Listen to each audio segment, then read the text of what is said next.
আপনার পূর্বপুরুষের জমি কেউ ক্রয় করা ছাড়াই বৈধ প্রক্রিয়ায় হস্তান্তর ছাড়াই ভোগ দখল করে খাচ্ছে কিনা এবং ওই সকল সম্পত্তি আপনি ভোগ দখল পাওয়ার উপযুক্ত কিনা কিংবা ভোগ দখল পাবেন কিনা সেই বিষয়টি জানুন শুধুমাত্র 1 মিনিটের মধ্যেই। সুপ্রিয় ভিউয়ার্স, এই যে পদ্ধতি এটি কিভাবে বাস্তবায়ন হবে কিংবা আপনারা কিভাবে সেই বিষয়টি তল্লাশি দিয়ে খুঁজে বের করবেন, আজকের এই ভিডিওটিতে এই সংক্রান্ত বিষয়গুলো নিয়ে দিক নির্দেশনামূলক আলোচনা করব। ভিডিওটি অত্যন্ত গুরুত্বপূর্ণ প্রত্যেক ব্যক্তির জন্য, তাই প্রথম থেকে শেষ পর্যন্ত মনোযোগ সহকারে দেখতে হবে। আর দেখার পর যদি কোনো উপকার এসে থাকে, আরও কোনো ভিডিও দেখার আগ্রহ জন্মায়, তাহলে আমাদের চ্যানেলটি সাবস্ক্রাইব করে রাখতে পারেন। আর পরবর্তীতে নতুন কোনো ভিডিওর নোটিফিকেশন পেতে সাবস্ক্রাইব বাটনের পাশের বেল আইকনটি চেপে দিয়ে রাখবেন। আসসালামু আলাইকুম সুপ্রিয় ভিউয়ার্স, আমাদের দেশের মোট 30% অর্থাৎ 30% অধিক জমি অনেকেই বেদখল করে রেখেছে আসল মালিককে ভোগ দখল না দিয়ে। আবার অনেকেই এমনভাবে ভোগ দখল করছে যে জমিগুলো তারা অবৈধ পন্থায় ভোগ দখল করে রেখেছে এবং আসল মালিক যারা ছিল তাদের থেকে বৈধ পন্থায় ক্রয় করে নাই কিংবা তাদের কাছ থেকে বৈধ প্রক্রিয়া হস্তান্তর করে মালিকানা অর্জন করে নাই। এখন এই সকল জমি 100 বছরও যদি কেউ বেদখল করে রাখে কিংবা ভোগ দখল করে রাখে, তাহলে যারা ওই সকল জমির আসল মালিক তারা কিংবা তাদের পরবর্তী প্রজন্ম যারা ওয়ারিশ রয়েছে, অংশীদার রয়েছে, তারা নিজের ভোগ দখলে নিয়ে আসতে পারবেন। এখন এই ভোগ দখলে যাওয়ার সব থেকে বড় চ্যালেঞ্জিং বিষয় হচ্ছে আপনাকে ওই জমিগুলোর মালিকানা যে আপনি পাবেন এটি প্রমাণ করতে হবে কিংবা আপনাকে খুঁজে বের করতে হবে কোথায় কতটুকু এবং কি পরিমাণে জমি ভোগ দখল করে রাখা হয়েছে। সুপ্রিয় ভিউয়ার্স, এই বিষয়টি বাস্তবায়নের জন্য কিংবা খুঁজে বের করার জন্য আমাদের কিছু পদ্ধতি রয়েছে, যে পদ্ধতিগুলো অনেক সহজ এবং এখন এসে সেগুলো আরো অত্যাধুনিক হয়েছে, যেগুলো 1 মিনিটেই বের করা সম্ভব।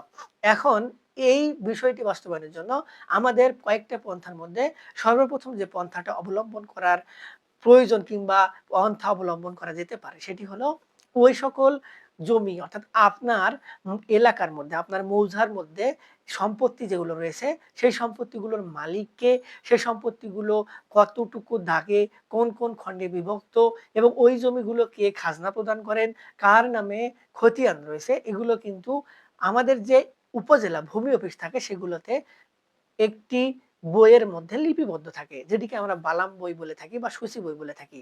এখন এই সূচি বই কিংবা বালাম বইগুলোতে যে বিষয়টি থাকে সেটি হলো জমির মালিকানা কে এবং কার নামে জমির দলিল রয়েছে।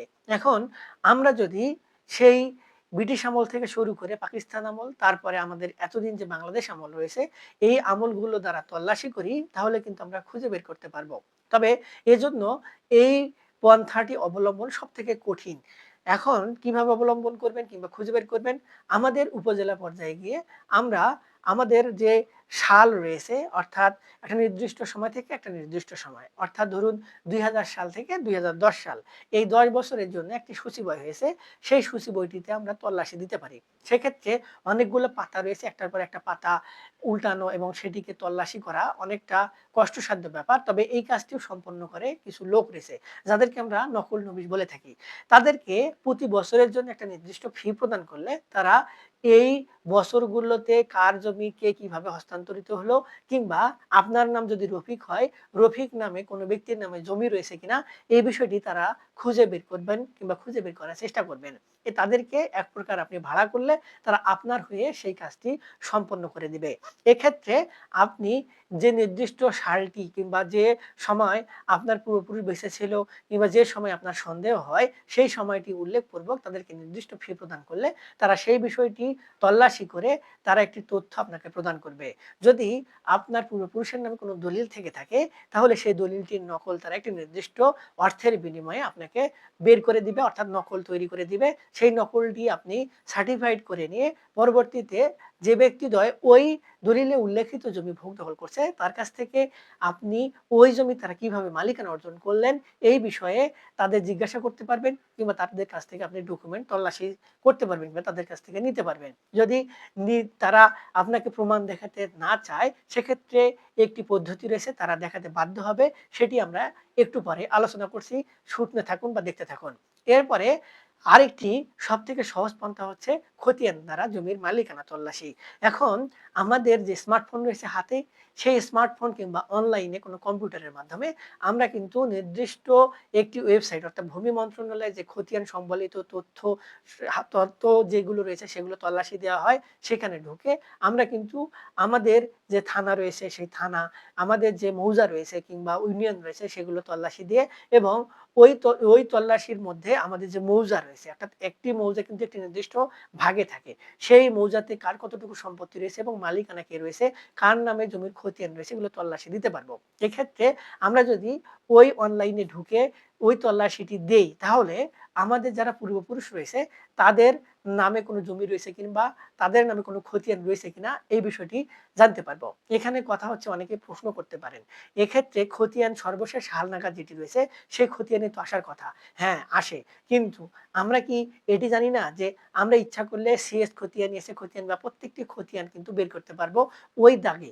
অর্থাৎ যে দাগে সম্পত্তি ওই দাগে আমরা যে ম্যাপ রয়েছে অর্থাৎ ভূমি জরিপের মাধ্যমে প্রতি বছর বা যে প্রতি একটি নির্দিষ্ট সময় পর, পর যে ভূমি জরিপ হয় সেই ভূমি জরিপ অনুযায়ী কিন্তু একটি নকশা ম্যাপ থাকে। অর্থাৎ সিএস খতিয়ানের সময় একটি নকশা ম্যাপ হয়েছে এবং যে সময় ভূমি জরিপ হয়েছে, রেকর্ড হয়েছে সেই রেকর্ড অনুযায়ী কিন্তু একটি ভূমি জরিপ হয়েছে। সেই ভূমি জরিপের যে আমাদের ম্যাপ তৈরি করে দেওয়া হয়েছে সেই ম্যাপে দাগ নম্বর ধরে, ধরে যদি আমরা তল্লাশি দেই তাহলে ওই দাগ নম্বরে কার নামে খতিয়ান রয়েছে এটি কিন্তু আমরা খুঁজে বের করতে পারবো। এবং ওই খতিয়ানটি বের করার পরে দেখতে হবে যে পরবর্তী রেকর্ডে যে নকশা হয়েছে সেই নকশায় ওই দাগটি কয় খণ্ডে বিভক্ত হয়েছে। সেই দাগগুলোতে আমরা যদি আবার তল্লাশি দেই সেই দাগে, দাগে কার নামে খতিয়ান রয়েছে বা রেকর্ড হয়েছে সেটি আমরা খুঁজে বের করতে পারবো।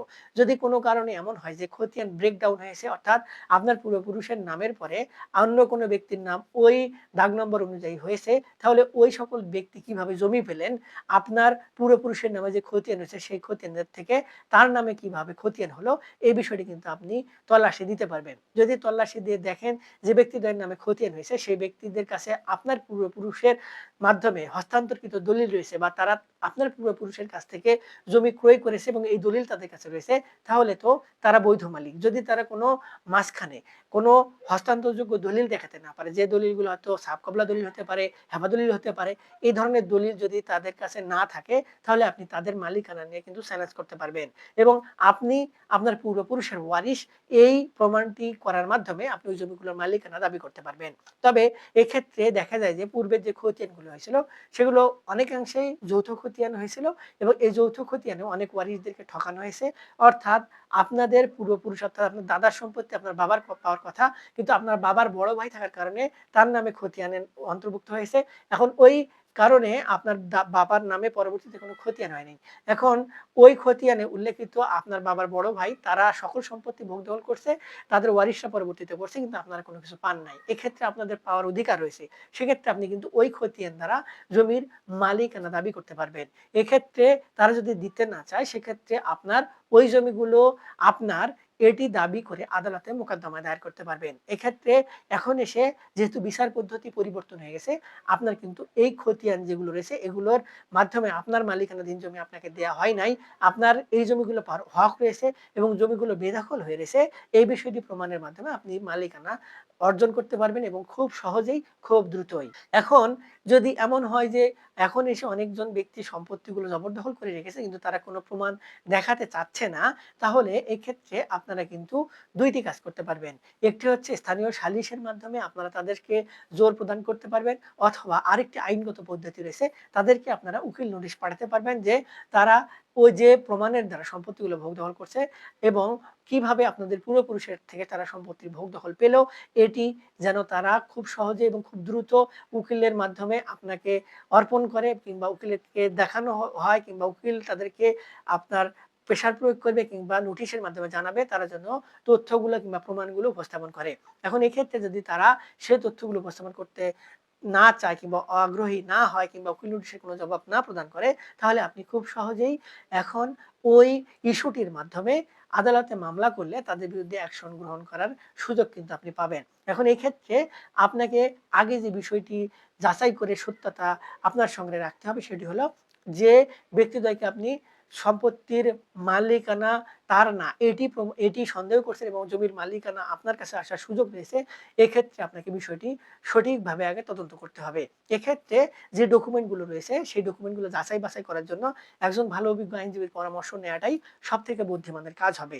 এখন এই যে আমি ২-৩ টি পদ্ধতির কথা বললাম, এই পদ্ধতির মাধ্যমে আপনার পূর্বপুরুষের কোনো জমি যদি কোনোভাবে বেদখল হয়ে যায় এবং এই জমিগুলো পরবর্তীতে তারা ফেরত না পায় এবং আপনার কাছে না আসে এবং আপনার ভোগ দখলে না আসে, তাহলে আপনারা সেগুলো খুব সহজেই অনলাইনে সার্চ দেওয়ার মাধ্যমে ১ মিনিটের মধ্যে আপনি জানতে পারবেন যে জমির মালিকানা কিংবা আপনার পূর্বপুরুষের নামে রয়েছে কিনা কিংবা আপনার পাওয়ার অধিকার রয়েছে কিনা। সুপ্রিয় ভিউয়ার্স, এই বিষয়টি শুনতে যতটুকু সহজ কিন্তু একটু হলেও কঠিন রয়েছে।